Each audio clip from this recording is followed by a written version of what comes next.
Hello and welcome to the White Rocket Podcast and now White Rocket TV. Yes, we have made the move to video. So this is the White Rocket Podcast, now as White Rocket TV, brought to you by, can't get it in the screen, whiterocketbooks.com in association with the Earth Station 1 network. It's one long conversation with a variety of guests about the best of popular culture. I'm Van Allen Plexico. This week, to really kick things off, we wanted to have John Ringer on to talk about our favorite books that we're currently reading. But we've had some technical difficulties in making the connection between here and John, so we're going to delay that one until next time. And so for our first real full episode on the White Rocket TV, White Rocket Video, we're going to do listener and viewer questions. So I put out the call some time ago, and then again today, this morning, for questions for me, either about my work, my books, my stories, and so forth, or about what I think about various things of popular culture, movies, TVs, books, comics, and so forth. And I got a ton of awesome questions in a big hurry today. So I have them here on the trusty iPad, and we're going to answer your questions if you're one of the people that asked, or maybe you're thinking that question and you didn't ask it, but I'm going to answer it anyway. So here we go. Without further ado, let's get right on into it. We'll make this about a 45-minute show, and we'll get out of here. So here we go with listener questions. All right. First up, several people asked me the inevitable question I knew was coming. When will we be getting another Sentinels book? What's the deal? It's a fair question. The Sentinels books were coming out about one a year, every year beginning in technically 2006, 5, 6 more or less. For quite a while, I was able to do one a year. In fact, the one year I didn't do a Sentinels novel, in between the first trilogy and the second trilogy, we did the anthology where we had several other writers do stories. But what happened was, after volume 7 of the novels came out in 2012, I decided to get into writing a series which became a trilogy of novels, the Legion trilogy, the Shattering trilogy, which was eventually collected as this book right here, The Shattering. That is about nearly 300,000 words that I wrote in about 18 months in 2013 and 14. And so that really shifted my brain from superhero novels over into space opera. It's gothic space opera, science fiction, adventure, stuff like that. It's very difficult, at least for me, and we're going to talk more about the process of writing and everything because I've got some good questions about that. But for me, it's very difficult to just really dramatically change gears from one genre to another, or one subgenre to another. When I'm working in one area, it's very easy for me to just keep rolling along in that area. But when I'm working, but when I want to shift over to another, it's difficult. It's like being stuck in the mud suddenly. So my brain went over into the science fiction world. And I've had a hard time getting back on track. And I've also had quite a few things I've had to do in terms of writing, the Alpha Omega serial for Pro Se, and I did a story for the big Legends of New Pulp Fiction book that just came out, and I did a story for the Earth Station 1 anthology that came out at DragonCon last year, and I wrote Baranac, which is a prequel novel that goes with Lucian, and that, which plays into the Shattering as well. In fact, I'll talk about these two, Lucian and Baranac, coming up in a bit. So because all that was going on, I just kind of got derailed from the Sentinels track. But I guarantee you will have a new Sentinels novel this year. I've already written a good portion of it. I know exactly what happens in it and the next one. I've just got to write them. So look for Volume 8, The Dark Crusade, sometime probably this summer maybe. There's also always the factor with Sentinels books that I have to work with Chris Kohler, the artist who does the interior and now the covers, as well as other factors that may, delay things a little bit. So hopefully this summer you'll have the Dark Crusade, and then this trilogy that began with Metal God will wrap up with the untitled yet Volume 9. I'd love to get them both out this year. We'll see what happens. More about this later. Next up, Scott asks, why is military sci-fi so big right now? And he says, is sci-fi in general optimistic or pessimistic right now?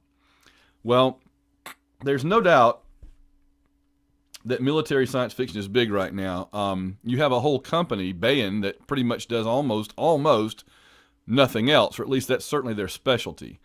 And other companies do it as well. And I would also argue, if I can get fixed here, I would also argue that there's a British school and an American school, and the American school of military science fiction, I've always said, is much more technological, right? It's about super high tech, describing the high tech. It's got a lot of hard science fiction elements in it.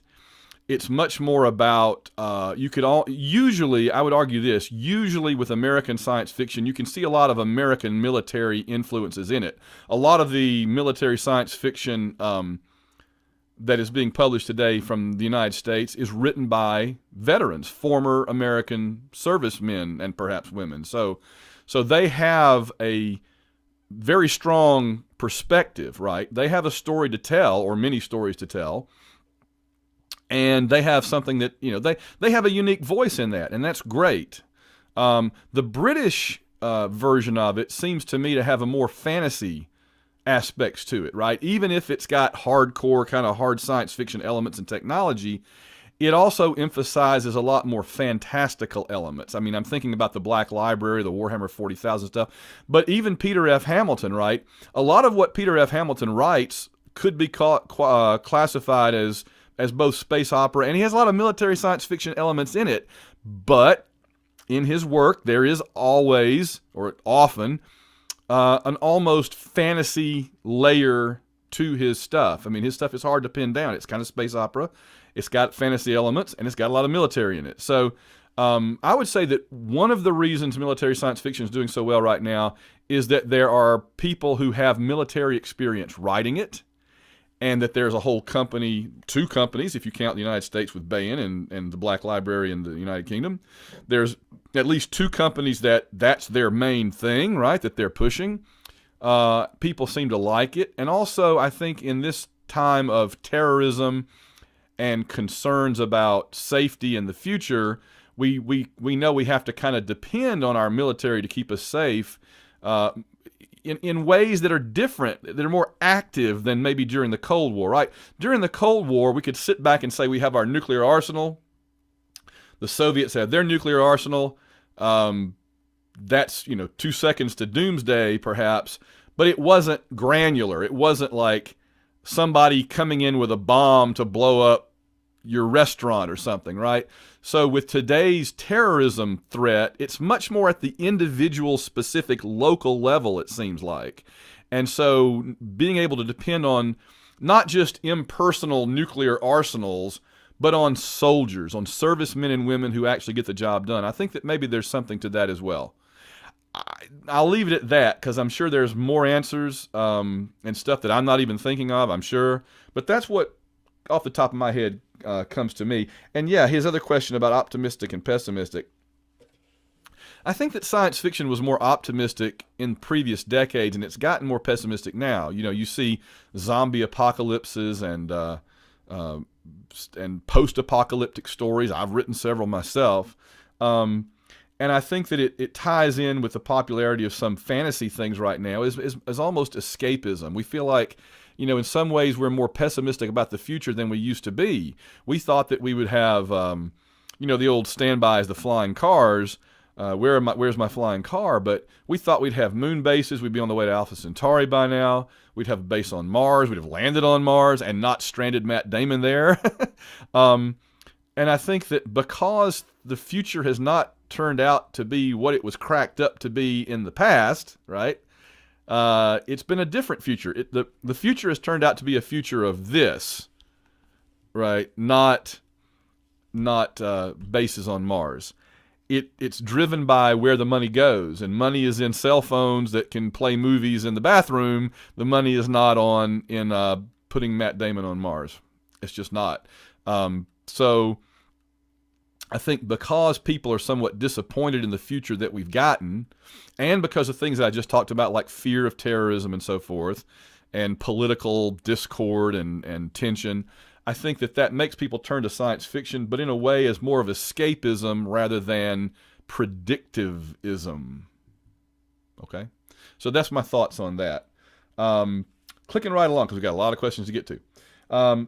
Kevin asks, do you think Deadpool, the movie, will meet fan expectations? Will it be Iron Man Avengers level good?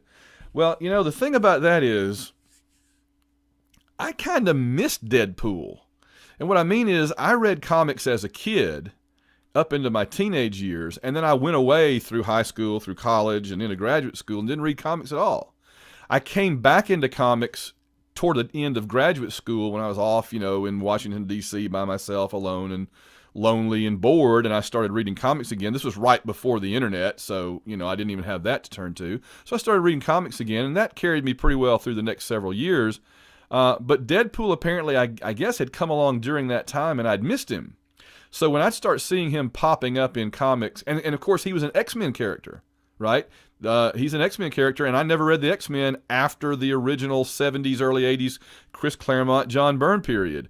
So I would see him popping up, and I had no idea who that guy was. He acted like Spider-Man. He kind of looked like Spider-Man, but he clearly wasn't. And so when I heard about the movie, I thought, okay, a Deadpool movie. Maybe now I'll finally find out who he is. So, but I'll say this in sort of indirect answer to Kevin's question. My students, my younger students that certainly know who he is and all about him, they seem more excited about this movie than almost any superhero movie I can remember people talking about in quite some time. So, yeah, it seems like there's a lot of expectation for it. There's a lot of hope for it. People are excited about it. And for me, I'm just curious about it. I'm just curious what the whole deal is about. So I'm going to go see it.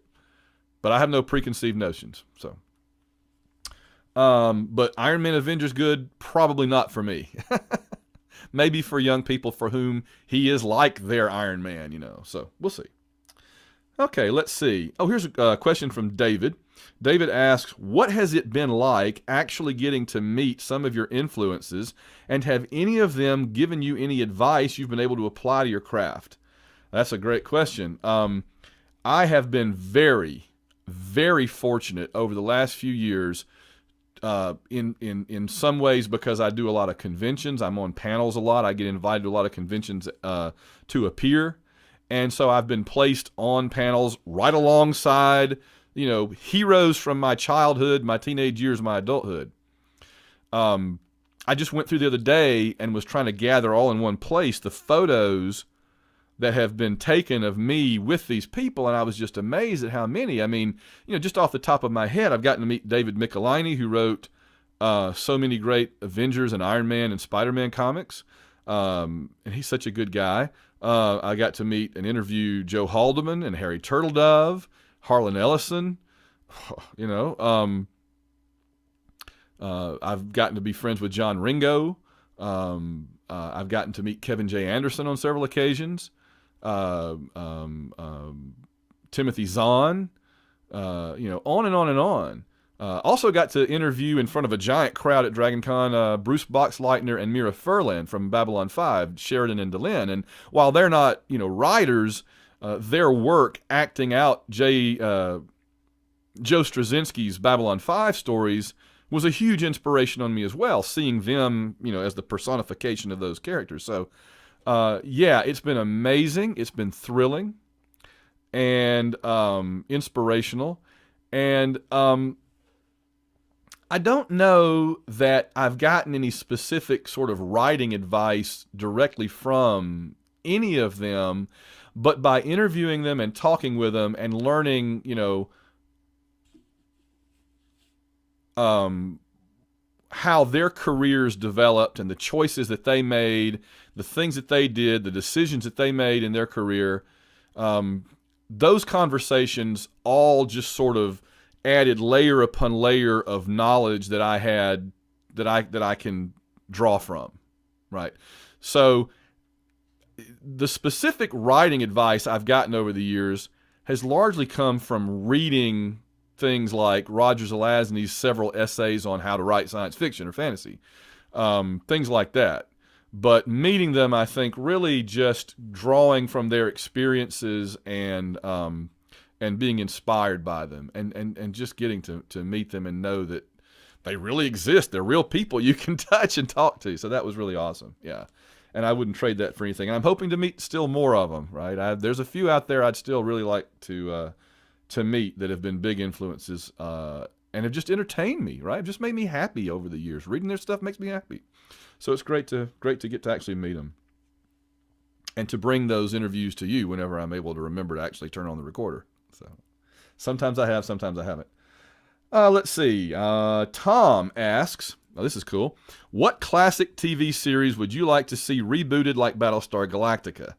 Well, there's no question, Space 1999. We've been all kind of holding out for a Space 1999 reboot. Probably, some people have called it Space 2099.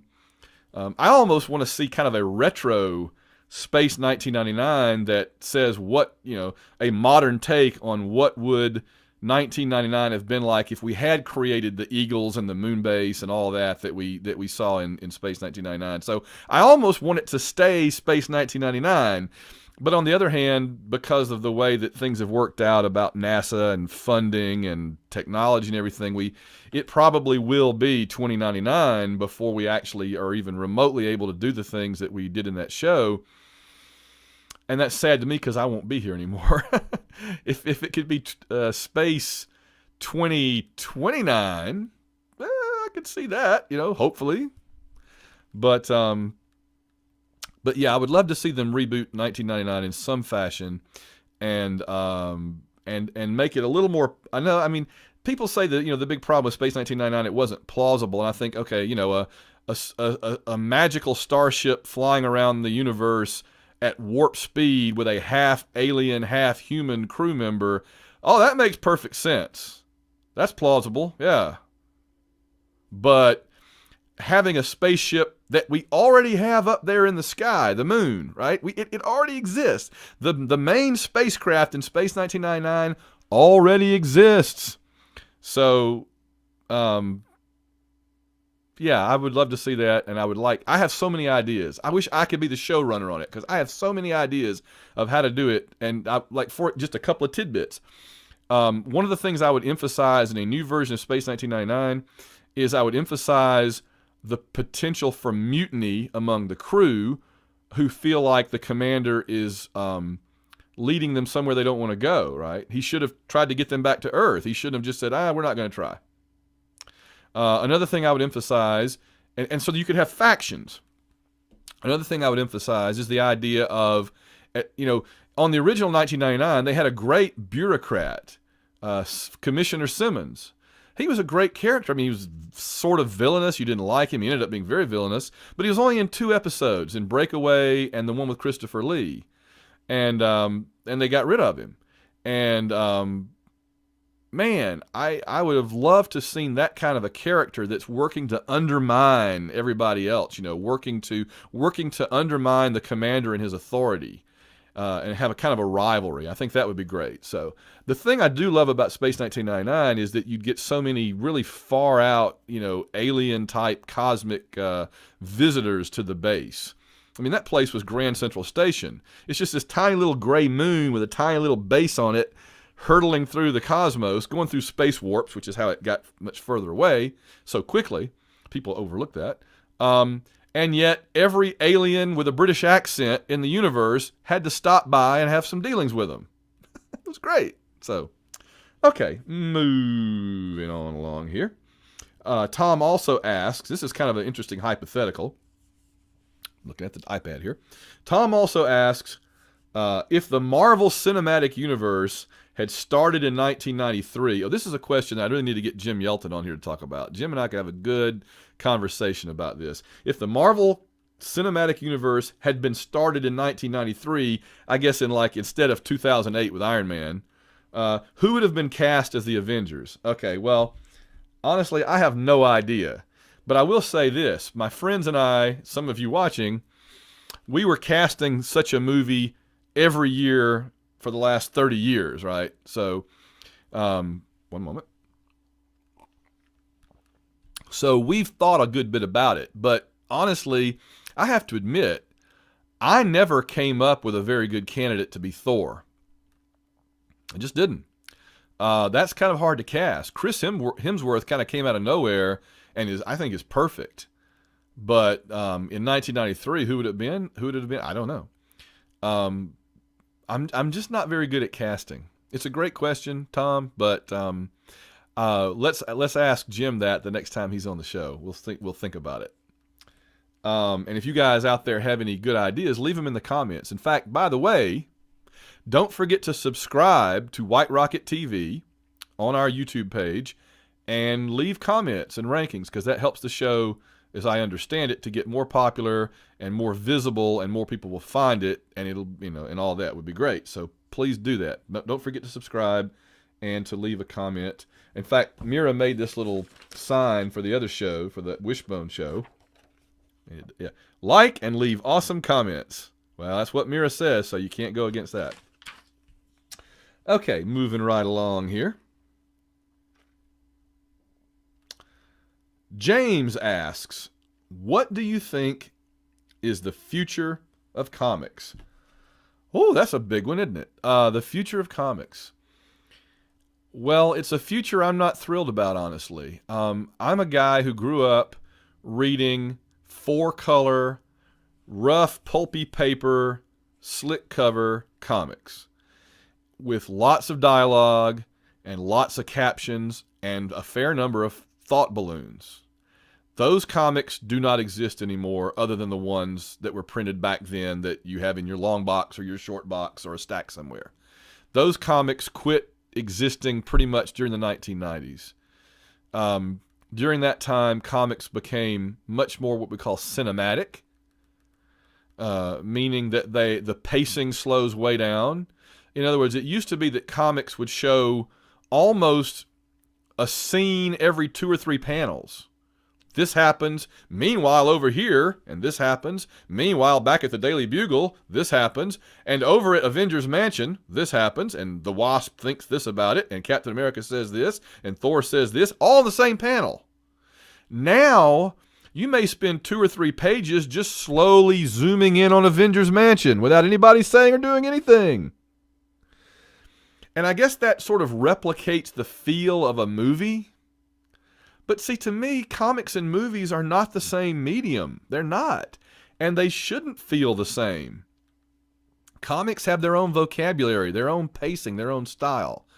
And making them into pamphletized, there's a word, pamphletized movies, to me, does a disservice to comics because it makes them less unique, and it takes away some of the things that comics do well in storytelling. So I like for comics to read like comics. So honestly, the comics that I read nowadays, with certain exceptions. Now, let me reach over here to my shelf and I'll show you, for example, I do still enjoy Darwin Cook's interpretations of Richard Stark's Parker books. But they're barely anything that today would be recognized as a comic book, because look at this. See, we're taking advantage of the new video medium to actually show the audience things. Look at how much text and how many panels, right? It's black and white with color tone. Those of you listening on the podcast, forgive me, but I am going to try to take advantage of a few things that being on video now will allow, such as that, just every now and then. And what I was doing was showing one of Darwin Cook's Parker graphic novel adaptations and how it looks and feels and reads so different from the average comic book of today. So I think the future of comics will continue to diverge from where they used to be, and certainly electronic transmission of them. Right? I mean, that's the way everything seems to be going. But I can see comics as iPads and similar tablet devices get higher and higher resolution, and that was the key, was getting that high resolution. As that happened, and here I'll show you an example here.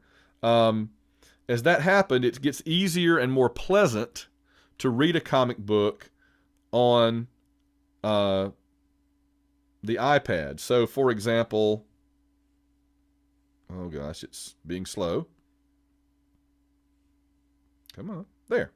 Now I'm showing the cover of Avengers 158 on my iPad. See, there's a comic book that I would enjoy reading because it's written and drawn and laid out and structured in a style that I like my comics to be designed as.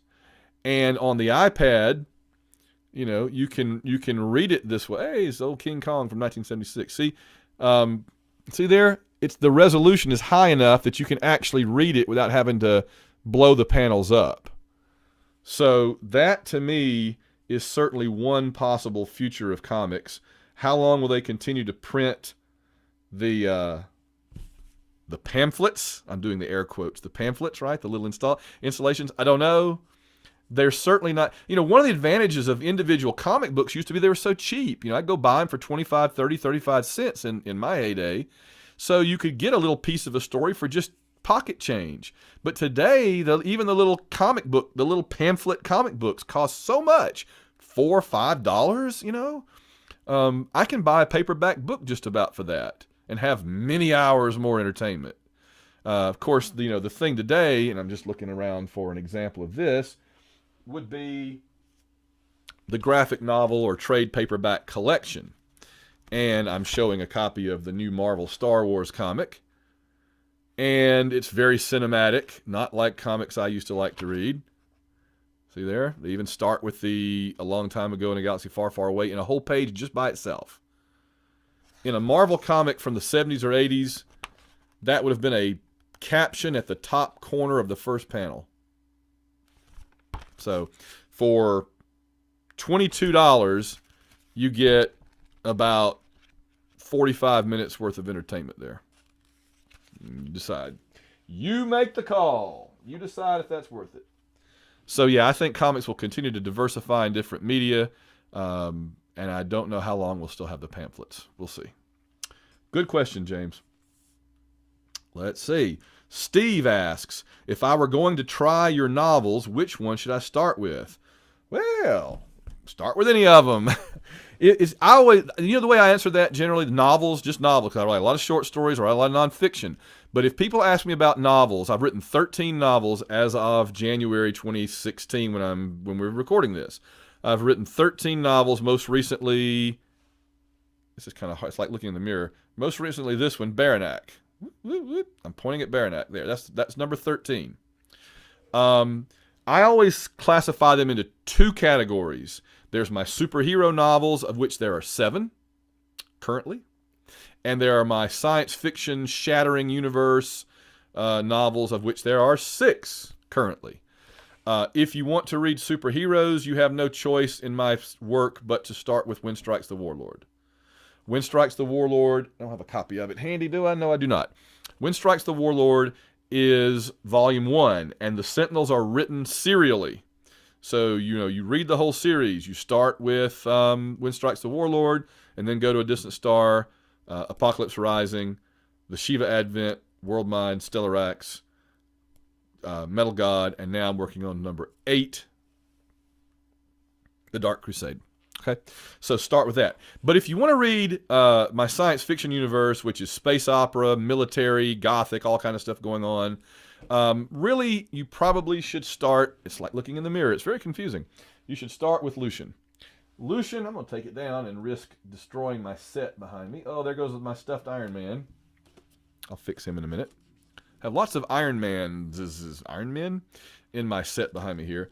Lucian is my best reviewed book. It has many, many 5-star reviews, which I definitely appreciate. Thank you all so much for taking the time to write them.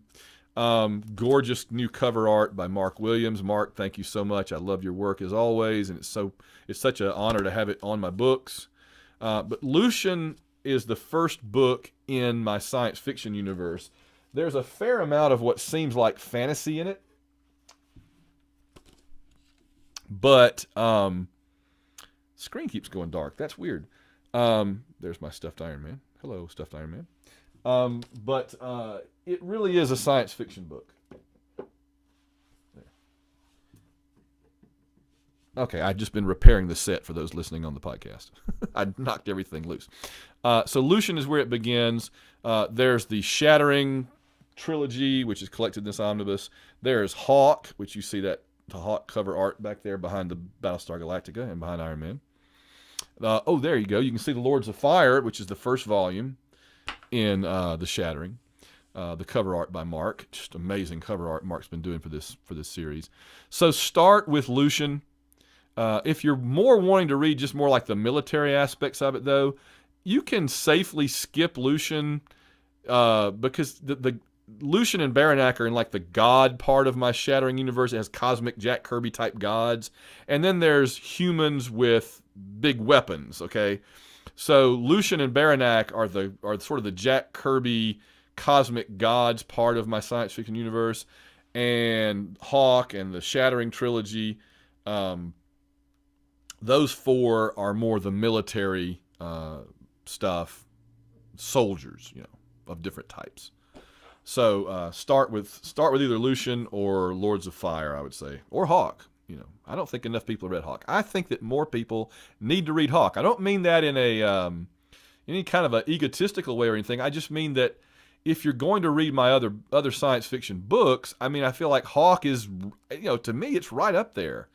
So I feel like it hasn't gotten quite as much attention, maybe because it's just one book. It's not part of a trilogy or a duo yet, but there's more coming. Falcon will be coming. In fact, I'll go ahead and mention this because somebody's going to ask me toward the end here what's coming up, and I will mention I've been waiting for quite a while to write the sequel to Hawk, and it's called Falcon, and it'll be along as soon as I get the Sentinels out of the way. So, okay. Let's see. Tom asks, what classic comic book storyline would you like to see adapted to a movie or a TV series the way Netflix does? Man, there's so many. I would love to see, I know this is not a new one. We already have a Daredevil show, but I would love to see Netflix do the Daredevil show and have that storyline with Elektra and Bullseye.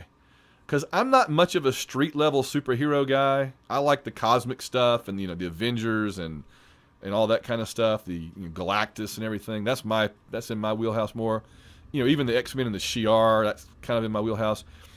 But the exception to that largely is that amazing Frank Miller storyline on Daredevil where he had a running battle pretty much with the Kingpin and Bullseye, and it involved Elektra. So if they could somehow do that on the Netflix show, that would be amazing. They tried to sort of do it in that Ben Affleck movie, but that was kind of a primitive effort. I'd like a really nice, well-written, drawn-out, Frank Miller storyline Daredevil. Now, for something original that could be a new movie or a series, I'm gonna zag instead of zigging here. I've got it. This is what I've desperately wanted to see as a movie or a TV series for 22 years now, and we haven't come close to getting it. I'd like to see the Shadow Empires or Iron Empires by Christopher Moeller. The Faith Conquers storyline would make such a great HBO series or a Netflix series. If you don't know what I'm talking about, go Google it. Look it up on Amazon. It's out there. It's in trade paperback. It's in comics. Christopher Moeller, who's an artist, he's done a lot of work for Magic the Gathering and stuff. But he did a limited series, like 4 issues of that called Faith Conquers and 4 issues of Shiva's War. It is space opera, military stuff, but it is fantastic. I would love to see that. Moving right along. We've got to wrap up soon. I have to go get Mira. She's got it early out. In fact, we may have to do a part 2 where I answer more questions. I'm going to answer, I think I'm going to answer one more question now, and then we'll come back in a day or two, and I will do part 2 with more questions. Okay. So, last question. Actually, the questions I have left are really good and will take some time to think about and to answer. And I don't know if I have time right now to give them the proper answers they deserve. So let me go ahead and kind of wrap things up for this episode. I'm going to say I think I'll close with this, and then I'll revisit it at the end of next episode also about what's coming up. I mentioned that we've got 2 Sentinels books coming up, and I mentioned that I'd love to do Falcon, the sequel to Hawk, at some point. It's no secret. I'm not protecting any secrets here. You know that if the first book was called Hawk and the co-stars were Falcon and Raven, then probably book 2 would be Falcon, and you can probably guess what book 3 will be. So I would love to do that. I've already got the whole plot for Falcon completely plotted out. I know exactly what happens in that book. So we're gonna do that next. The other thing that I would really like to do, so we got 2 Sentinels books and Falcon. The other thing that I would really like to do, but I haven't plotted it out at all yet, is a 4th Legion book. Now I know that this leaves, having it as a trilogy is nice. It's crisp and clean. 3 books: Legion 1, Legion 2, Legion 3. But I left things sort of not hanging, but I left things at a state at the end of Kings of Oblivion, Legion 3, where there's definitely, room to go forward and explain more, flesh more out. Big conflicts looming. There's a lot of questions that are still out there about the machine and about the hands and about the legions and all that, and about some of the more evil gods that have popped up here and there. So I would love to do that. And also, the other thing I know I'll be writing in the next year is the Legion Chronicles Book 2. I did Cold Lightning as about a 100-page novella back in March. Wrote the whole thing in a week while I had the flu. Was stuck on the couch, couldn't do anything else, sat there with this iPad, and wrote the entire thing. I'm really happy with Cold Lightning. People seem to like it. So I think that Legion 2, which I think will be, Legion Chronicles 2, which will be called Red Colossus, that has to get done at some point in the next year too. So that's a lot that I'm putting on my plate. But we'll see if I can pull it off. Some of it will undoubtedly get pushed into 2017. Man, 2017. All right. Okay, so the rocket's going to get on out of here for now. If you asked me a question and you didn't hear it asked and answered yet, I'll be back in the next day or two to cover the second half of Questions for Van. So thank you guys so much for watching. The rocket's going to get on out of here for another episode, and we will see you all. And by the way, make sure to visit whiterocketbooks.com, www.whiterocketbooks.com. The site's going to be updated soon. Brett Brooks, awesome guy, good friend, is working on putting us a state-of-the-art website up. Finally. The current website looks like it was created by somebody in Notepad in 1995, and that's probably because I created it in Notepad. Well, not in 1995, but that's when it started. But I did create it in Notepad. So I'm looking forward to a fully functional modern website for whiterocketbooks.com in the days to come. So, okay, Rocket's going to get on out of here. We'll see you guys down the road. Don't forget to subscribe. Don't forget to like and leave comments. And tell people to check out the White Rocket podcast and now White Rocket TV.